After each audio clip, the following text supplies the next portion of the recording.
I feel like this is such a unique time to come. Isn't it just so nice? You just like casually walk and this is next to you.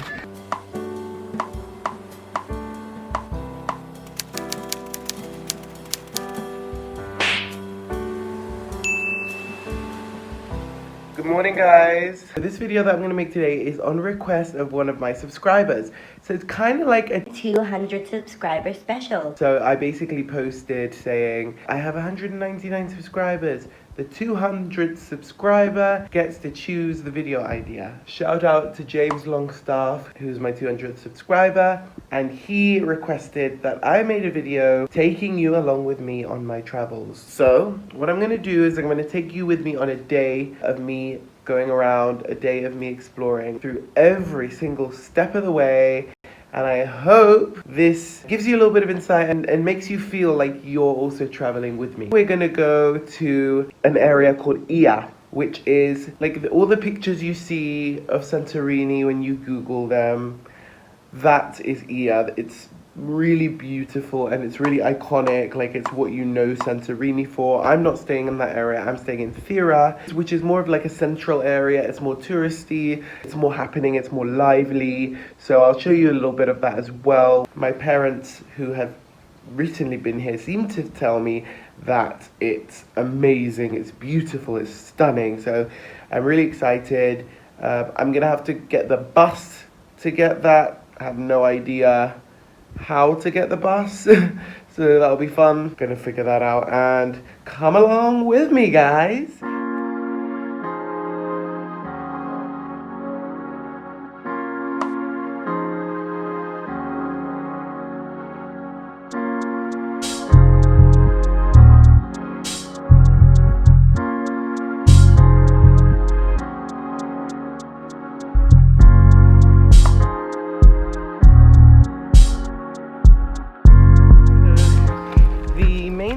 The main difference I've noticed with Santorini in comparison to the other islands is that it's way more touristy, in the sense that, like, the last two islands I've been to, Ios and Paros, you got like a really authentic cultural feel. You really felt like you were living amongst the locals. When you go into the main area, it's all, oh my god, sorry, the hills. It's all very touristy. It kind of reminds me of like Ayanapa. You got like all of like the restaurant people outside trying to get you in. So yeah, that's one main difference between Santorini and the other islands, is that it feels very touristy. I'd be interested to see if Mykonos feels that same way, because it's another one of the really like sought after islands. Oh man, the hills on these islands. Nothing beats Ios with the hills, to be honest. Like, I tell you, I lived in the, like, it was literally in the middle of a hill. It was like really steep and a really long walk up. Every time I wanted to go up to the town, I had to walk really steep. The hills here, they're not as bad. Like, I'm just walking up a minor slope right now. And then the hill, the only steep hill I have to walk up is the one from my house up to like this road that I'm walking on now. So you've got to be prepared to walk in Greece, unless you get a car. And Santorini, maybe it's probably advised to get a car in Santorini, to be honest, because it's a bigger island.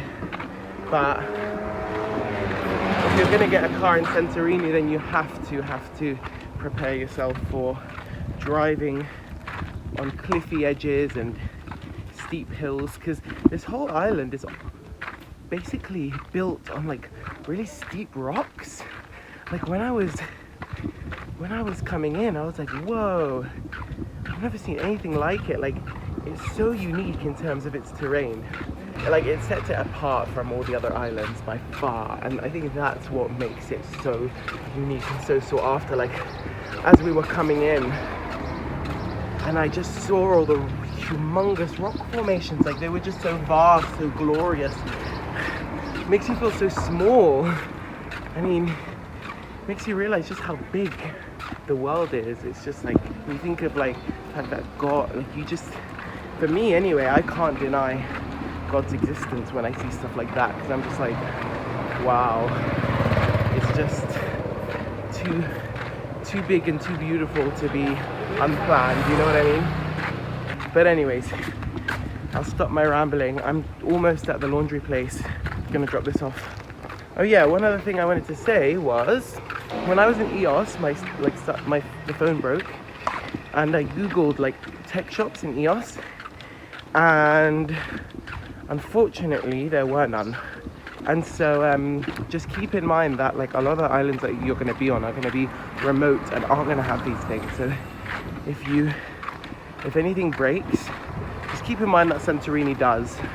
And I would imagine if I was like a local in EOS, if ever I needed like minor fixes to my phone, or I needed to buy something electronic, I would go to Santorini to get it, because it's just an hour away by ferry. But yeah, Santorini is a bit more built up and it has these things. So if you are in an area that's near to Santorini, something breaks, you need it fixed very quickly, then I would say look to Santorini first, and then obviously Athens. But if you want it done quickly, then yeah, Santorini.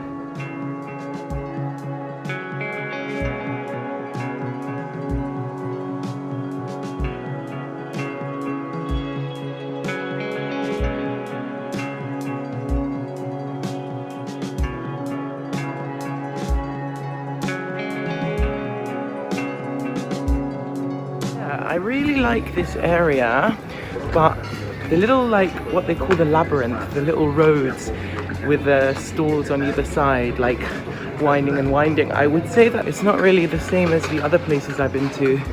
Like Paros and Eos both had grey tiles that are rimmed with white, but here it's not like that. Here it's more kind of these stones, and to be honest I prefer the tiles, but I suppose this has its own character to it as well.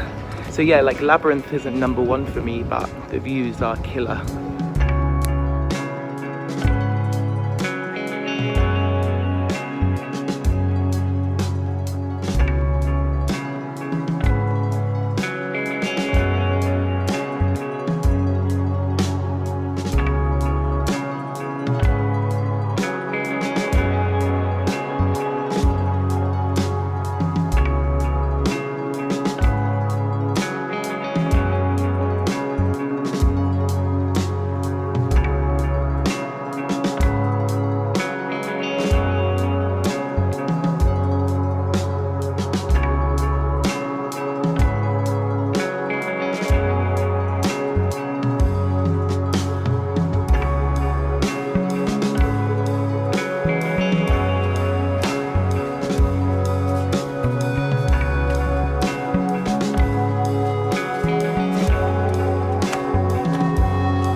Okay, I better go and catch the bus. Isn't it just so nice? You just like casually walk and this is next to you. Now this is in the Thera area. So Thera is kind of like the main town where a lot of people stay. A little bit cheaper to stay in this area. But we're going to be going to Ia, which is a bit more posh, and apparently it's a whole other kettle of fish, man. So I'm really excited to see what we come up with. By the way, guys, tourism is absolutely flourishing. Like, when I was in EOS, it was dead, absolutely dead.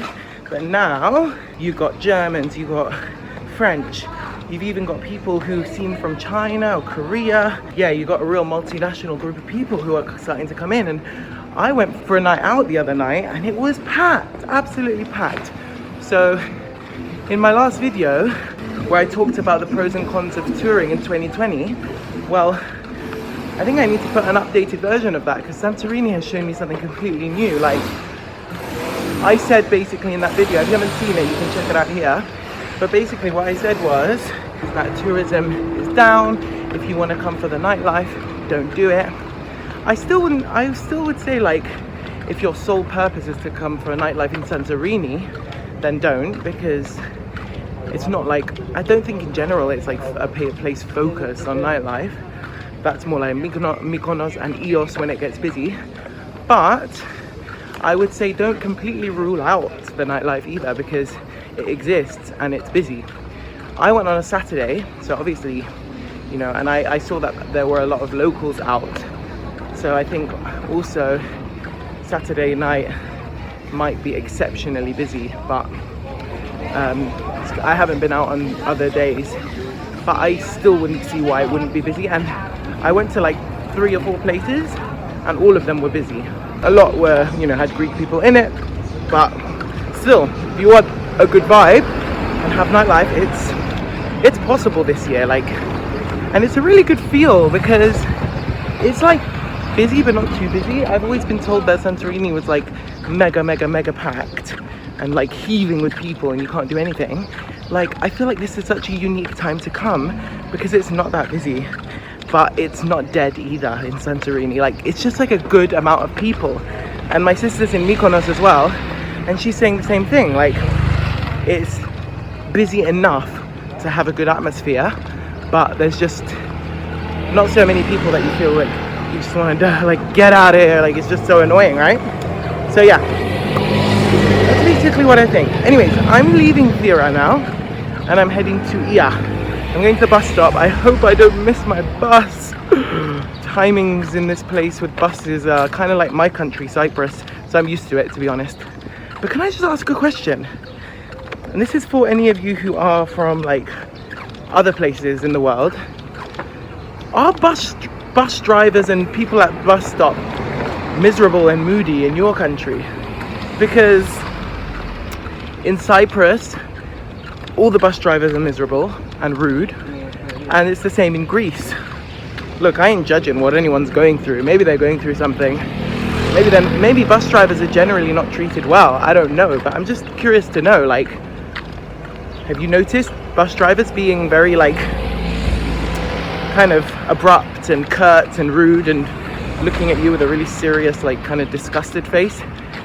Maybe it's a universal thing, I don't know. Leave it down in the comments below. Let me know if bus drivers are moody in your country.